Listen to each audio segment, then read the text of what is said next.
Hello there, welcome back to my channel. How are you all doing? I am super excited to have you back here on my channel, and if this is your first time here on my channel, you're super welcome to BLO'S Closet.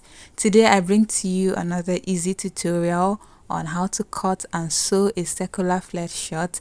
This is something that you can do under 1 hour even if you are a beginner, so come with me, let's get straight into this video.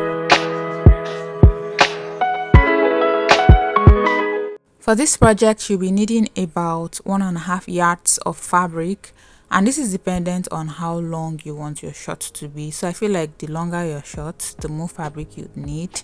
I used something close to 1.5 yards of fabric because I was managing this fabric, but 1.5 yards should be fine. So I'm going to start by ruling out a line. So I'm marking 3 inches from here, like you can see, 3 inches across, and I am going to rule out a line using the help of my straight ruler. Okay, and from the selvage point like this, I'm going to be coming down by 3.5 inches. You can even come down by 4 inches. Okay, so I'm going to just make this mark across, and I'll also rule out a straight line using the help of my straight ruler.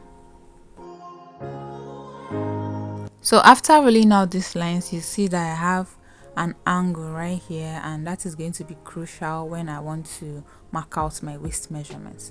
So from this point, I'm going to be marking out my waist measurement, and I'm going to be dividing my waist measurement by 3, and I am going to be marking that all around. So I'm going to place the tip of my tape right there at that angle, and I'll be marking my waist measurement divided by 3. I had 9.33 something. I think I approximated it to 9.5.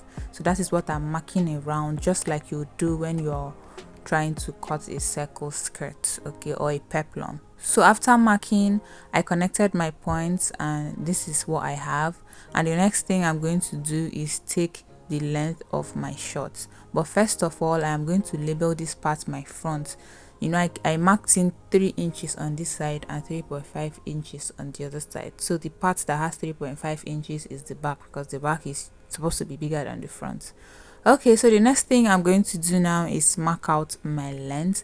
And in order to mark out my length, I am going to be extending this line so that it will accommodate my length, and I want to use a band of 1.5 inches.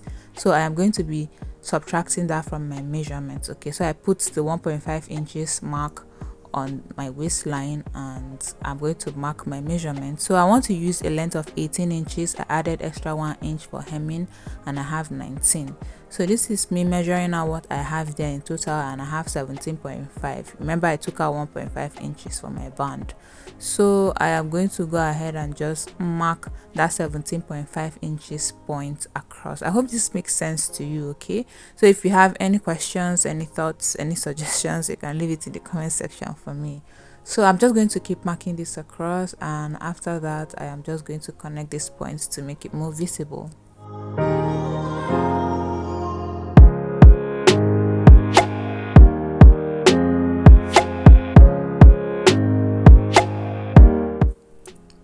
So here guys, I am done connecting my points, and this is what it looks like. My table is small, so I cannot capture the whole thing, so I'm just shifting it out like this so that you can see what I have. It kind of looks like a quarter circle, not a complete quarter circle, but it kind of looks like a quarter circle. Okay, so the next thing I'm going to do now is impute my crotch depth on this line for the front. Okay, so remember to take out your measurement for your band. If you're using 1 inch for your band, take that out. If you're using 2 inches, take that out.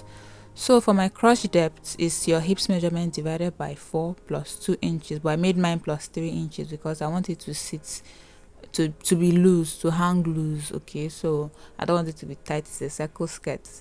I'll be circle short, so if it's tight, it's not going to make sense. So from that crotch line that I marked out, I went up by 2.5 inches. Okay, and this is just to help me create my curve. And as you can see, I have another angle there. I just came up by 1 inch, and this will just help me draw my curve and make sure that it's not too deep or too shallow. So this is what I do, and it works for me.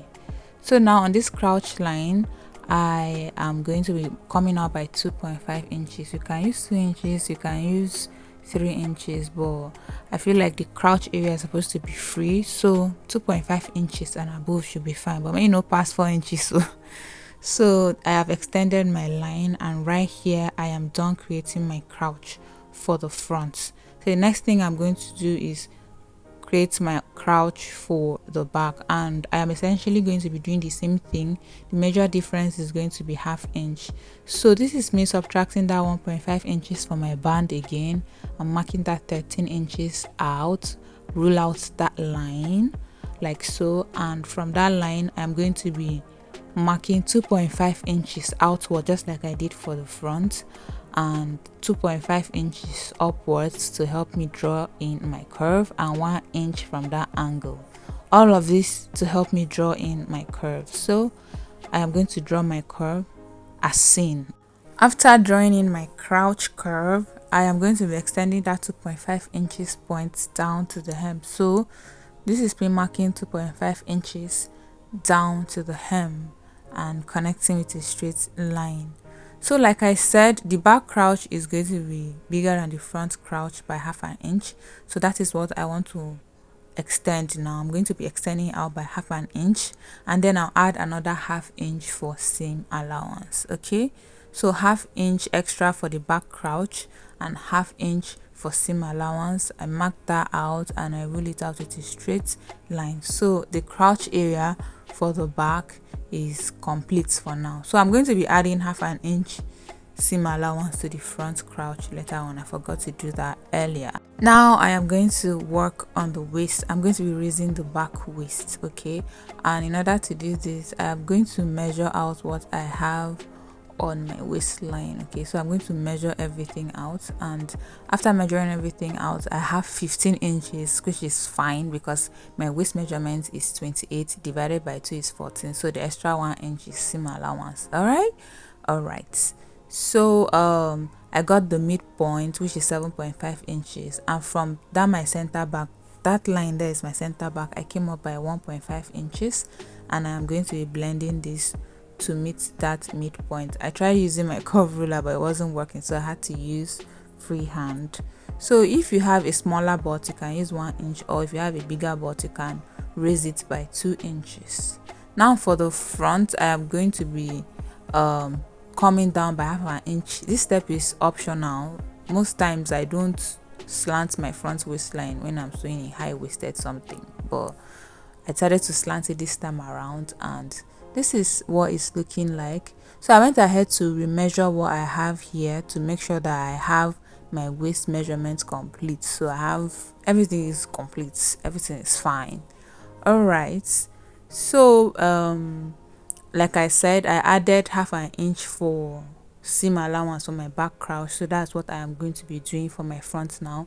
So I'm adding that ½ inch for seam allowance, and I am going to be slanting it to meet that line. All right, you can decide to mark your ½ inch and take it straight down, but I decided to just slant it so that I have a little bit of slant, and that is what I'm going to go and do for the back. I want to subtract ½ inch from the bottom and just slant it. I feel like the slanting is optional. If you keep it straight, I think it's still going to come out fine. I was just experimenting. I just decided to do it like that and it came out fine. So finally, all we need to do is add ½ inch seam allowance to the crotch curve area. So I'm going to be adding ½ inch all the way around the waist too. I'm going to be adding ½ inch, and also take it to the back crotch. Crouch. What's the what's the correct pronunciation? Okay. So we are done, and the next thing I'm going to do is go ahead and cut this out. While cutting, you will notice that I paused to label this back and front, okay, so that I don't get confused later on. And I drafted my pattern. I did the cutting, I did my markings on the right side of the fabric so that it will be more visible. So when you're marking yours, mark on the wrong side of your fabric. So after cutting, guys, this is what it looks like. Can you see that? This is what it's looking like. It's so beautiful. Okay, so this is the front and back cut together in one piece. If you want to add a pocket to this, the way you can see the way I folded it, you just go ahead and slash the center and stitch by 1/2 inch after attaching your pocket. And you can see my back waistline is higher than that of the front. But if you want to attach pocket to this, make sure that the seam allowance you add to your crotch area is up to 1 inch or 1.5 inches, so that you don't have shortages. Okay, so the next thing that I'm going to be doing for this is to go ahead and place this on a fresh piece of fabric and cut out another one, and that is what I have done right here. So make sure you place it right sides facing each other or wrong sides facing each other when you're cutting, because if you do something other than that you're going to end up with two pieces that do not fit, and trust me, it's not a pleasant experience. So now I'm going to take this to my sewing machine and stitch. I folded it into two, aligned my inner legs together, and I'll be stitching it down by 1/2 inch. I'm also going to be doing the same thing for the other leg.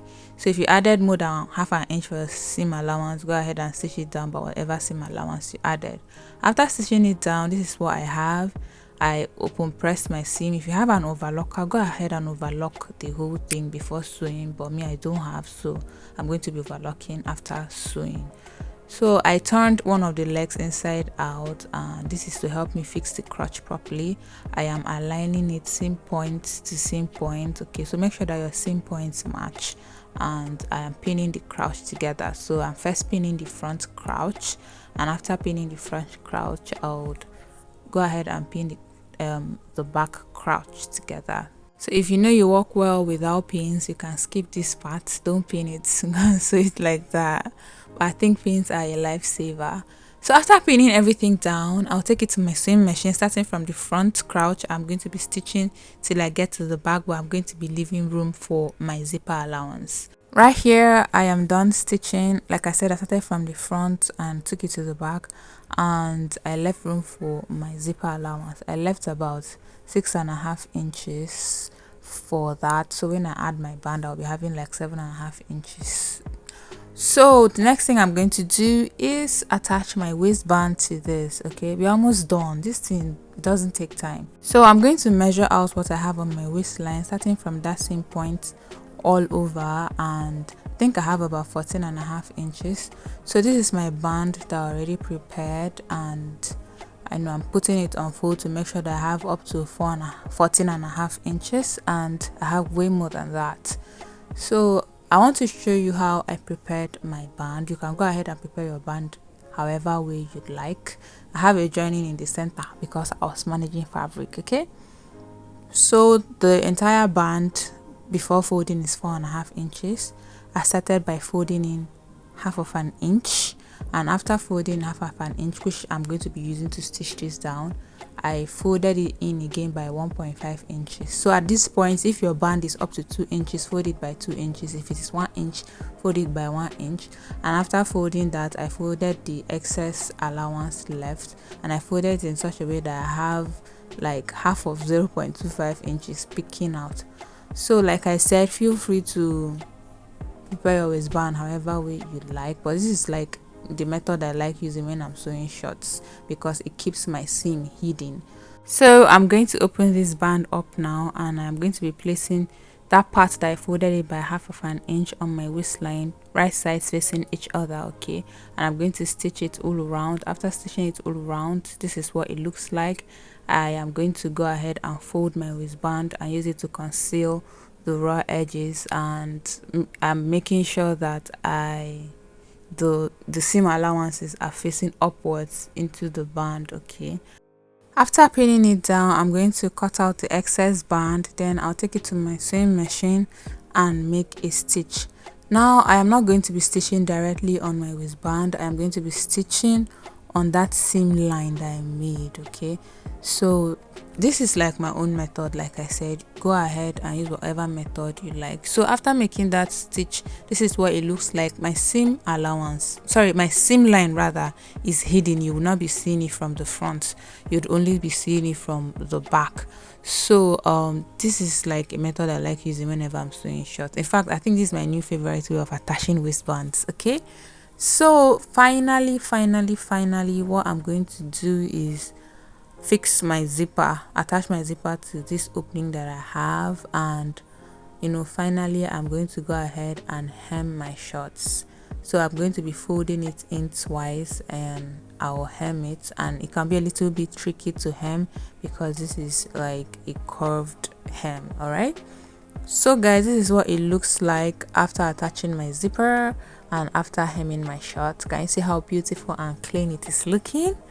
Okay, so with that, our shot is basically ready. Like I said in the introductory part of this video, this is something that you can do in under 1 hour regardless of your skill level. So whether you're a beginner, an intermediate, or at the advanced level, you can totally do this.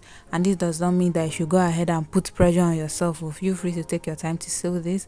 And guys, this is what it looks like on me. I love it. It looks like a skirt and it looks good on me, and I know that it will look good on you. So if you found value in this video, give this video a like so that more people can get to see it. Subscribe to this channel if you're not yet subscribed. Share this video with your friends, and if you have any question, do not hesitate to let me know in the comment section. Thank you guys so much for watching. I love you guys so much, and I'll see you in my next video. Bye.